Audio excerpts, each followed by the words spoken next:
Have you ever woken up one day and felt like your life no longer truly belonged to you? Not dramatically, like in the movies, but with that subtle, persistent feeling that everything around you has become alien. The roles you've played for years, the professional, the son, the partner, the friend, suddenly seem empty. Habitual conversations, social rituals, even the ambitions that once fired you begin to seem pointless, almost unbearable. Many confuse this state with depression. In reality, in most cases, it's not a symptom of illness, but of birth and inner awakening. It's a moment when the foundations of your old self begin to slowly dissolve. There are no dramatic gestures, no spectacular revolution. Instead, there is a continuous, silent, undeniable release of everything that no longer belongs to you. Carl Gustav Jung, one of the greatest explorers of the psyche, spent decades observing this hidden phenomenon.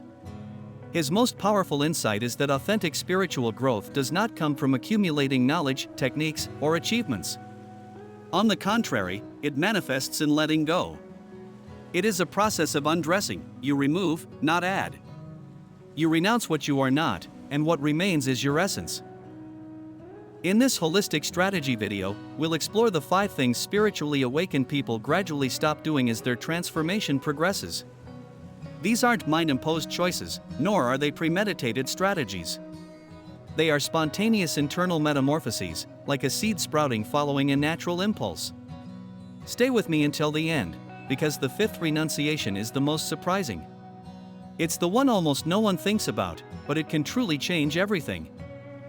Before you begin, remember to subscribe to our YouTube channel and our Holistic Strategy Instagram channel, and leave your precious like.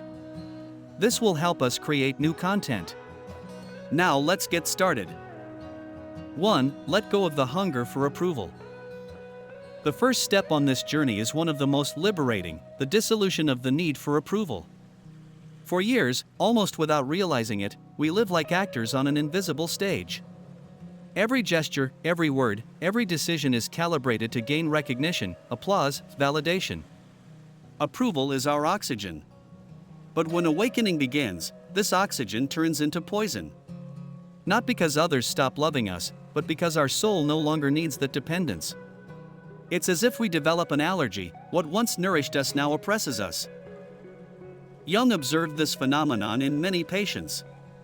There was the daughter who had built her entire identity on her mother's praise and who suddenly could no longer tolerate that game.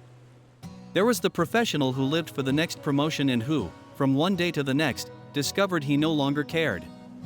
It wasn't rebellion, it was evolution. When your deepest self awakens, it realizes it is already complete. It's like a tree that has found its underground aquifer. It no longer needs external rain to survive. At first, this renunciation may seem alienating. You keep checking your phone for notifications, but the excitement has faded. You notice the compliments, but their absence no longer defines you. Slowly, almost painfully, the dependence on approval dissolves, and in its place arises what Jung called inner strength, a sense of worth that depends on nothing outside yourself. This shift is profound because not only does approval lose its allure, it becomes irrelevant to your identity. You no longer see relationships as mirrors of your worth, but as authentic connections. The question is no longer do they approve of me, but are we meeting in truth?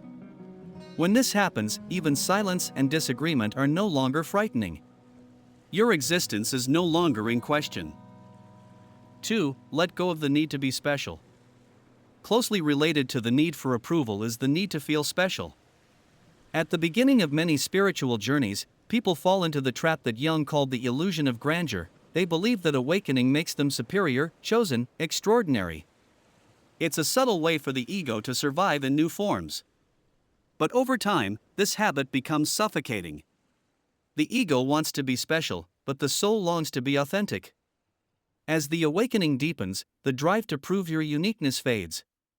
You no longer need to share your spiritual experiences to feel advanced. You no longer seek to position yourself above others.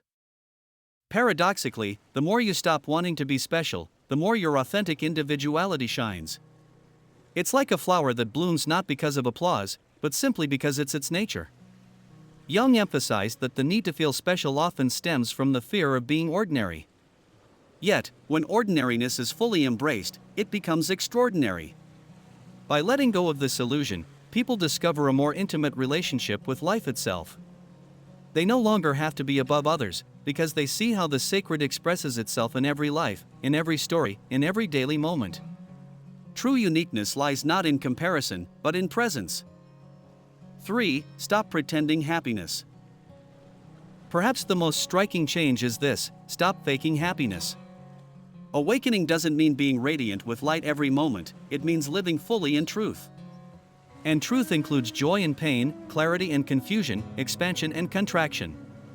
Our culture, and even more so the contemporary spiritual world, urges us to stay positive, to smile in pain, to appear enlightened even in suffering.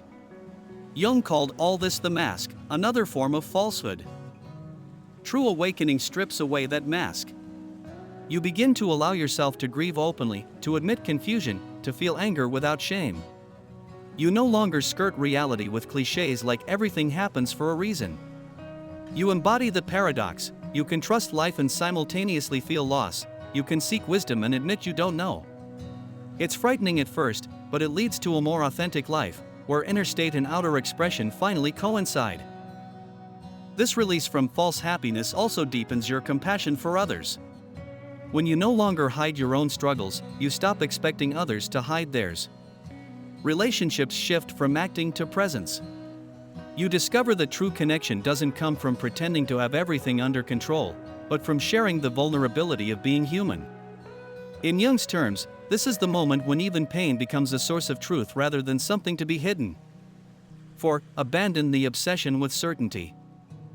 The fourth shift is subtle but powerful: the slow abandonment of certainty. The human mind clings to answers, doctrines, absolute truths. It's reassuring to say, I know who I am, I know what happens after death, I know why things happen. But awakening dissolves these illusions. As Jung observed, true growth doesn't lead to more answers, but to the comfort of not knowing. Mystery ceases to be a threat and becomes a traveling companion. You learn to act decisively without demanding certainty, to contain the paradox without resolving it. At first, it feels like you're losing the ground beneath your feet, as if the foundations of your world are crumbling. But slowly, a new strength is born. Discover the freedom of not having to know, the humility of wonder, the peace of embracing life's infinite questions without forcing them into tidy conclusions. Living without certainty doesn't mean living without direction. Jung emphasized that those who let go of rigid answers often find a stronger inner compass. You no longer delegate truth to dogma or authority, but orient yourself with direct experience. Instead of clinging to what is true forever, you cultivate what is true now. This shift transforms life into a dialogue with mystery, alive, fluid, and ever-evolving. 5. Stop blame. And here we come to the fifth and most difficult renunciation: to stop blaming. At first glance, it seems right: we've been hurt, the systems have oppressed us, life has been unfair. Blaming gives us identity, explains our wounds, justifies our anger, binds us to those who have experienced the same pain, preserves our innocence. But Jung noted that true awakening cannot coexist with guilt. Clinging to guilt means clinging to chains. Slowly, painfully, awakening dismantles this structure. You begin to see patterns instead of enemies, participation instead of victimhood. This doesn't mean excusing evil, it doesn't erase the trauma, but it transforms your relationship with it. As long as you hold others responsible for your entire history, you remain tied to them. When you stop blaming, you take back responsibility for your life. The past remains, but its grip loosens. Wounds remain, but they become gateways to power rather than prisons of pain. What emerges when you let go of blame is not passivity, but strength.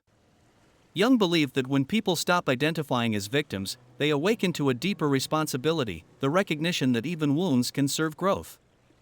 By letting go of blame, you don't deny what happened, you change its meaning. You see suffering not as punishment, but as initiation. And this new vision allows you to enter life not with bitterness, but with the silent strength of one who knows that nothing, not even pain, has the last word. The death of the false self. Awakening, according to Jung, isn't about adding layers of wisdom, but about shedding all that is false. When you stop seeking approval, you discover your inner value. When you stop wanting to be special, your authenticity shines through. When you stop faking happiness, you savor true joy. When you stop clinging to certainty, you open yourself to mystery. And when you stop blaming, you reclaim your freedom. This is the slow, sometimes painful, but always transformative process Jung observed: the death of the false self and the birth of the authentic one. If this path resonates with you, I invite you to join our community here at Holistic Strategy. Sign up now and participate in this journey of profound exploration into the hidden dimensions of the human spirit. Share this video with anyone you think might find inspiration in it. Sometimes a message, heard at the right time, can change a life. Remember, you're not becoming someone else. You're coming home.